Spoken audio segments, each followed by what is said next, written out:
Hello and welcome to another edition of Another Book Review. This week I'll be reviewing a book that I won through the Goodreads giveaway, and it is J. Michael Straczynski's memoir, Becoming Superman. I'll talk a little bit about his life broadly, professionally. Then I'll talk about some highlights that I thought of from the book, some things that I may have changed, and then I'll talk about who I'd recommend the book to. Finish off by talking about what I will be reading and reviewing for next time. So this is the second memoir that I have reviewed for the channel. This book follows the writer J. Michael Straczynski, who's still probably best known as the showrunner, creator of Babylon 5, which was a television show, a live-action TV show, sci-fi show in the 90s, the mid-90s, that has kind of, as far as critical acclaim, has been fairly lauded throughout the years, even though it's now probably close to 25 years old. So he was the showrunner of that. He also wrote a few screenplays, I believe World War Z, Thor, and kind of the biggest one that he's most known for as far as screenplays is Changeling, the Clint Eastwood directed Angelina Jolie starring movie. I've never seen it. I hear the script and won an award, and the movie is fairly well received. He's also famous in the comic book world. He's written runs on Spider-Man and Superman and had his own imprint line in the early 2000s with things like Rising Stars, and I think the other book is called Midnight Nation. Rising Stars I've read a couple of issues of and I really liked it. I've never picked up really his other stuff on that. And then finally the biggest thing he's done recently is Sense8, where he was one of the creators of that show along with the Wachowskis. So this book covers all those things, all the professional stuff that I just mentioned. He kind of goes over how he kind of caught the writing bug, where that came from, and talks a little bit about his earlier career before he created all those things.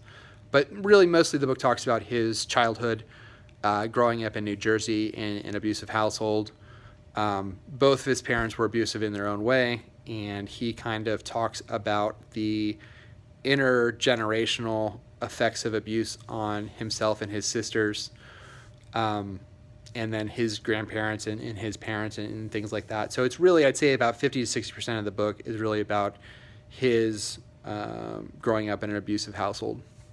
That stuff was really hard to read at times. I think it was done really well, and I think he does a good job of tying those things back into his professional life and his personal life as an adult. But if you're someone who has difficulty reading about physical abuse, domestic violence, sexual abuse, children in peril, anything like that, it's going to be a difficult book to read. I wouldn't recommend it to you. So that's pretty much the book.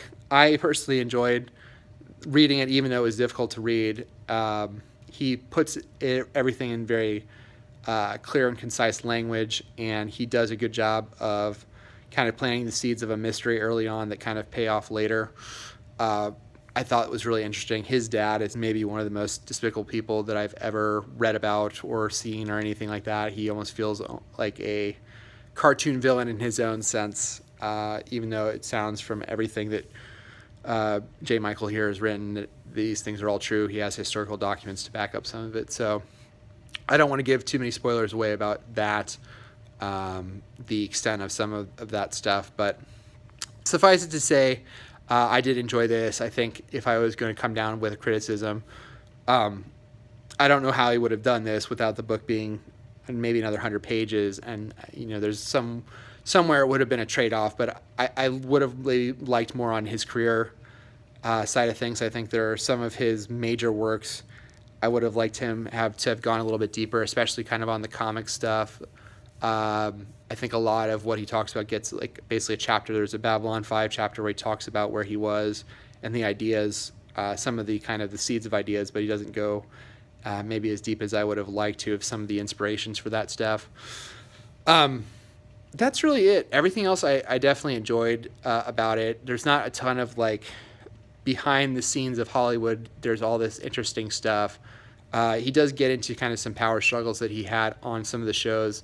Most of them were the animated shows, and one of the shows that he worked on, Jeremiah, apparently he's not not really allowed to talk about a lot of that stuff. It sounded like there was not necessarily NDAs, but there was stuff that he couldn't speak on. So that chapter is really truncated. So if you're someone who's coming from into his interest into him from that angle, you may be a little disappointed from this. But otherwise, I really enjoyed it. I thought I'm not really a huge fan of memoirs, and I blew through it pretty quickly. So I thought, even without the professional side of stuff, his relationship with his family, as toxic as it was at times, was interesting on its own to carry the book through. If he had not also been a successful writer, I think there was enough there to hook you. And so even if you're someone who's not a huge fan of any of his stuff, I still think there is stuff in the book that would be interesting to you, as long as you can get past some of the stuff I talked about. So that's Becoming Superman, and next time I'm going to be reading Nighthawks by Charles Johnson, which is a collection of short stories. So if you've enjoyed the video, please like it, subscribe to the channel if you haven't already, and go ahead and follow me on Twitter. I'll have the link to the handle below, and I will also put a link to the video for Hillbilly Elegy in case you want to check that out. Until next time, bye.